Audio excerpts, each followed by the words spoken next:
basically there are growth countries and stabilized countries. The stabilized countries have an aging problem.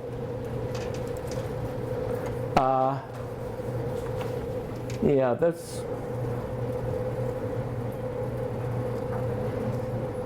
Let's see if I can do something better. Here, that's the one. Did I share this before? Yes. Yeah. Right? Depression. Remember I talked about Spanish flu? Okay? These are the people I'm worried about right here. You see, because they're going to have to take care of these. But it's not just in the US. It's in every country in the world. Which should give you some room for thought. The fastest growing age group in the world, over 85.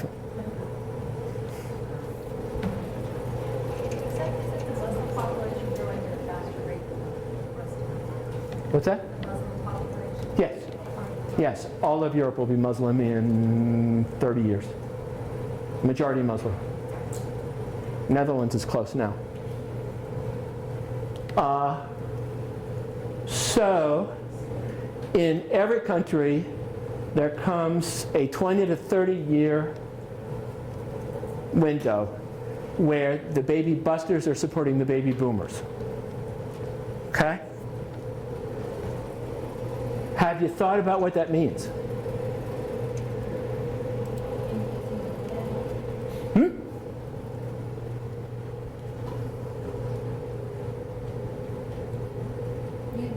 Well, there will be no Social Security because there won't be no people working tax to feed that. Well, We won't have it. so you're saying the old people will be very nice and say, thank you very much, we're going to fall on our swords so that you young people can have a good life. We just won't have it. The old people are going to vote to tax the ever-loving out of the young people.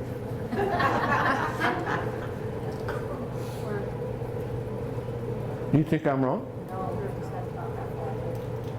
Mm-hmm. We still have to have working population to tax. Yeah, that's pretty good. Now you're coming close. Because, okay, so we decide we're going to have double the income taxes on working age people to take care of the baby boom problem. Oh, and this federal debt we've run up, right? Okay? Actually, to pay for the federal debt and Social Security, I think we could probably need 80% income tax between 2025 and 2075. Okay. Well, now you're talking.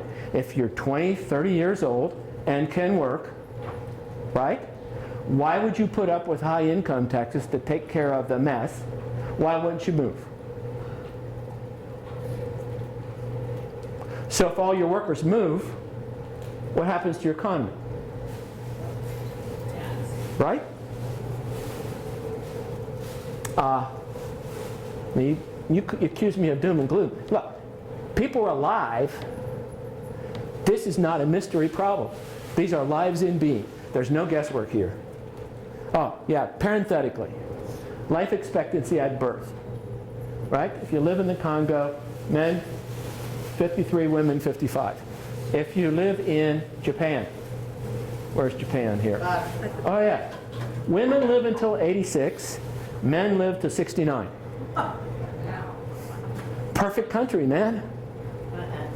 You work hard until you're 69 and check on out. Australia, where's, oh yeah, not bad, huh? 59 for men. And do you think it's natural that women live longer than men? Yes. Take a look at China.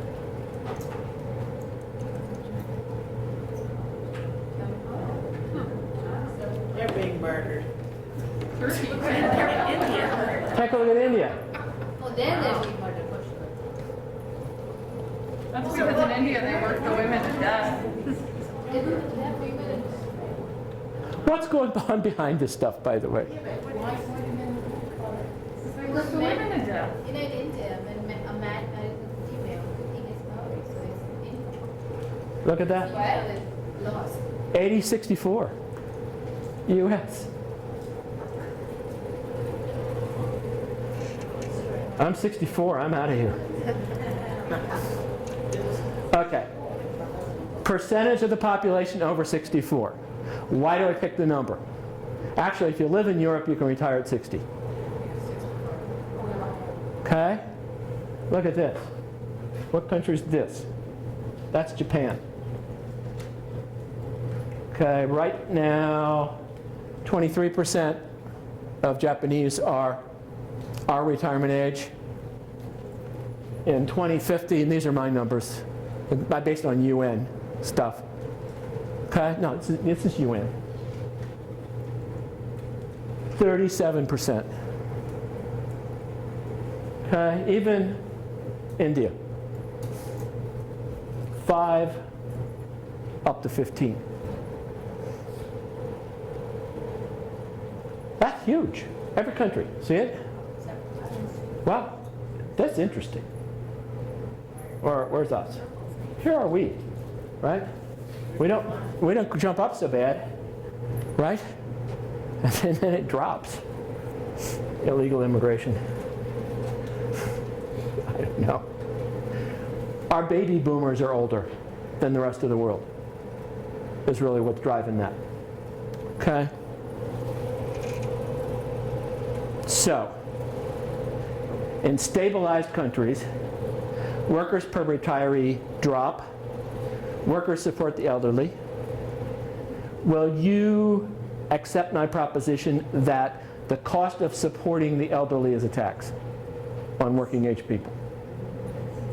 Okay, retirees and medical, right? So that imposes a pressure.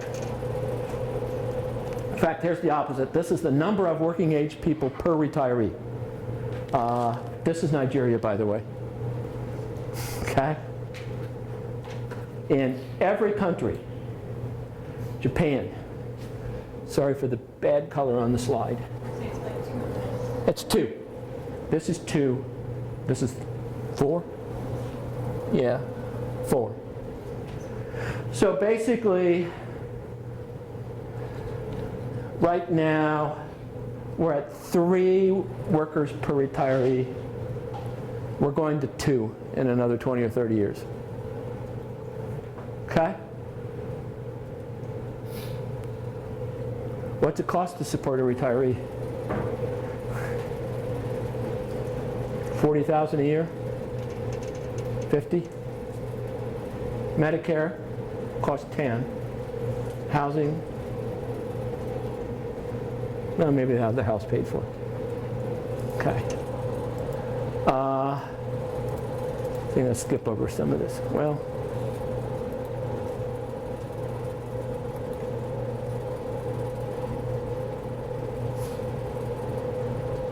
yep.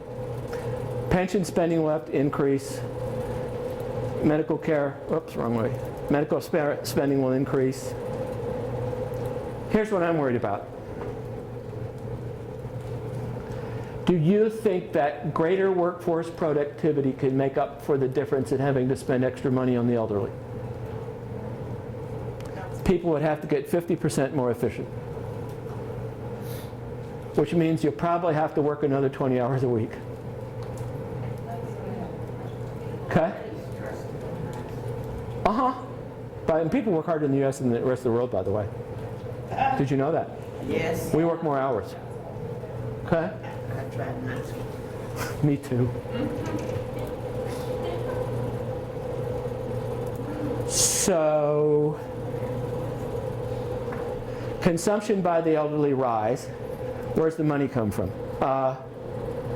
Yeah. So, percent of a country's economy consumed by the elderly, comparing 2005 and 2050. Right, if you do an estimation, and these are my numbers. Take Greece. You wonder why there are riots in Greece? Right now, 14% of Greece's GDP is consumed by the elderly. It's headed to 24%. We're not so bad. What? Say it louder. No, really, it's not a joke. Yeah, they're gonna start killing. You don't have to do it directly. Now, I have a question. Now, there's this calculating, I mean, calculating for years later. Does this calculate natural disasters where working class can get washed out? No, it doesn't even include natural disasters, and it doesn't include a stock market crash, right? This is just, if it all plays out the way it is now. This is best case. Okay? Now, yeah, you got my punchline, actually. Right? And I've lived in this world a long time. You create a situation like this.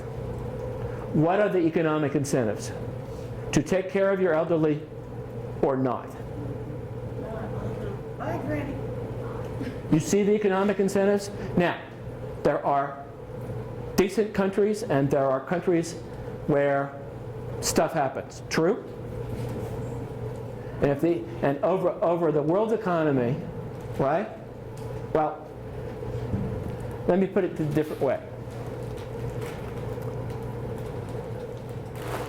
Is the world's economy competitive?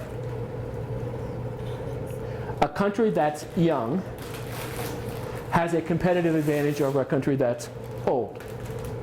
True? And a country that abandons its elderly will be more competitive than a country that does not. True? Somebody in some countries or groups of countries are going to bite the bullet and say, we cannot afford to take care of the elderly and we're not going to. It's coming.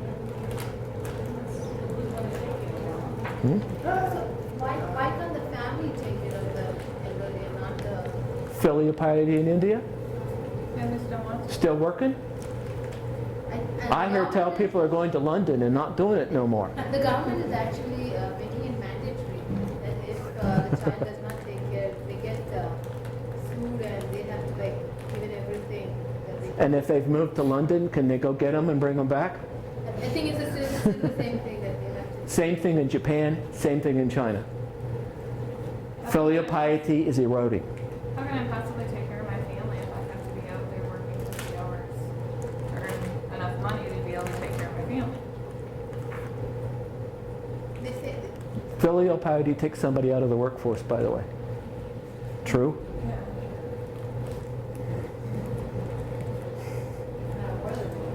Mm-hmm. It's almost like a little bit, okay, because I work with the elderly and long-term care, I can tell you that I think there's some easy and kind of sensible changes that could be made that could just save so much money and still provide good care. Absolutely. There's so many of my people that have end-stage dementia and they are still on 12 drugs, full code. And I think that that is something, let's just start about allow natural death, for some.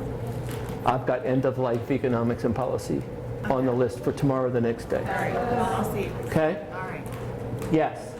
There's a lot of stuff we can be doing better. Absolutely.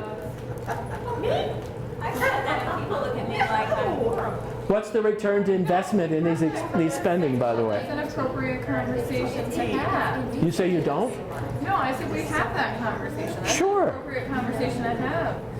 To tell family members, what there's not a benefit to taking your mom to the hospital. Because the physicians still have the problem that they will not let them die. Absolutely. At the macro level, if you'll allow me, I'm going to get to the micro level tomorrow or the next day, wherever it is there. At the macro level, do you see the macro level pressures politically? Yes. I mean, macro level pressures politically are do what we can to get rid of the problem. On top of it, if you've got, let's say China, right, with a younger population and filial piety that don't have this tax, how do we become competitive with them? And if countries, in order to be competitive with them, dump their elderly, right, bad drives out good, then everybody has to dump their elderly.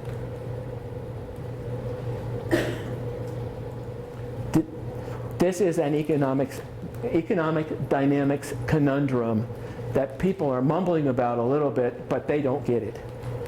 And this thing's coming on us, okay? And how we handle this problem may be bigger than our national debt problem. I think it is. I have not put money to it, but I think this is a bigger problem than the national debt. And what we're going to do about the baby boomers over the next 30 years is what I'm saying, it's impacting our entire economy and the fabric of the way we do things. And yeah, what we give people at the end of life, it doesn't make sense in today's terms. It's not going to make sense long term. How are we for the bus time, by the way? 10 minutes. Okay.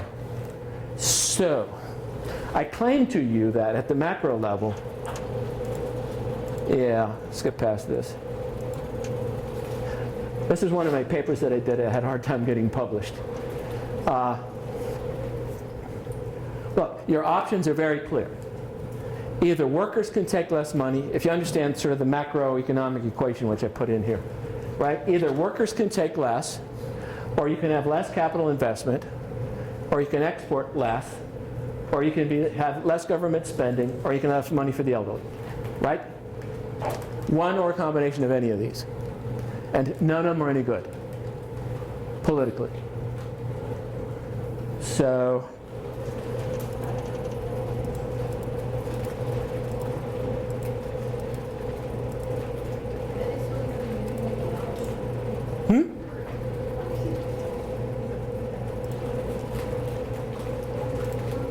yeah, I think that as a macro level issue, one of the things that you ought to start to think about, I think about it a little, people won't go there, is I think we need a very large long-term borrowing to, let's say we take the national debt and all the unfunded Social Security stuff that we have, borrow on a 100-year bond with an absolute constitutional promise that we don't overspend in the future, so that you spread this problem out over 5 generations rather than one. That keeps your economy from tanking as a result of your elderly. So that's one macro level thing that I think we need to do. I actually think that we ought to talk to other countries on a treaty level and consider whether or not we want to do international insurance plans, so that when one country is young, they fund the elderly in other countries, and when your country is young, you fund the elderly in other countries, because it's all cyclical. Could work it out. I think we need a treaty, by the way, international treaty, where everybody promises not to dump their elderly as a start. And yes, we got to consider end-of-life issues. Aging's a problem. You think? Okay. See you tomorrow? Okay.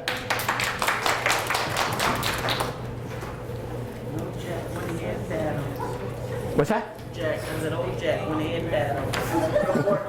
So next time is that. Next time in the national investment will be all the working class hours.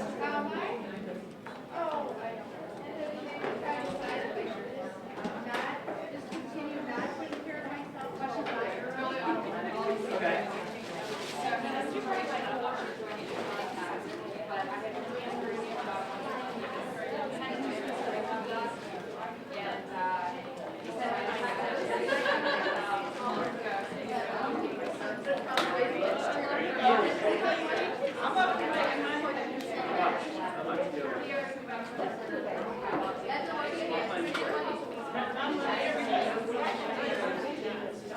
Find out where it is.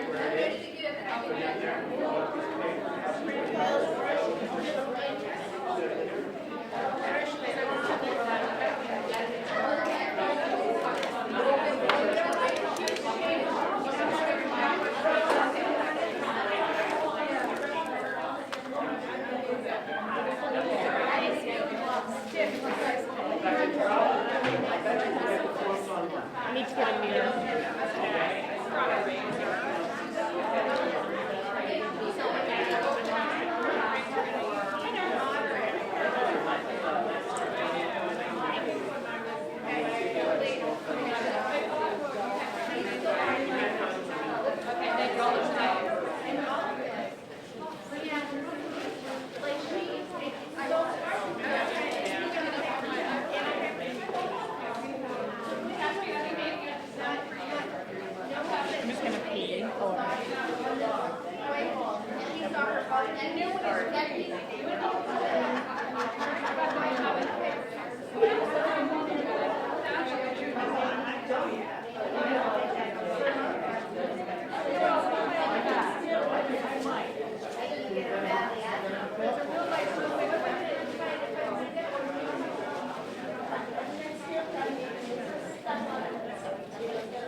I'll figure it all out. Again, nice to meet you. Thank you. Maybe around See you tomorrow. Okay. Yeah, any procedure do you know? I want to find the information first. Okay. Let me throw it first. Okay. And then I'll understand. I'm going to go in there and chat one Okay. base. And we'll figure it out from there. Okay, thanks.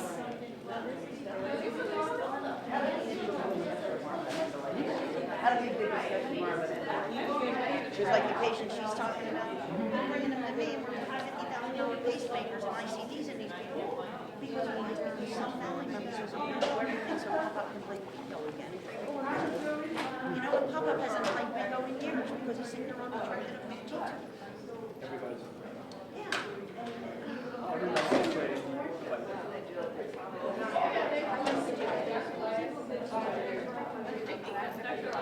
Okay, let's go shopping.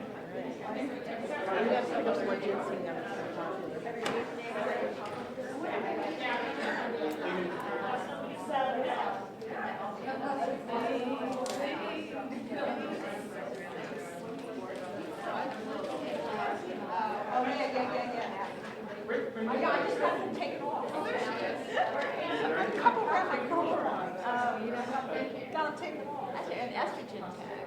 Huh? Estrogen. Is that what they're called? No, that's a different thing. Oh. Different one, but it is a young tag.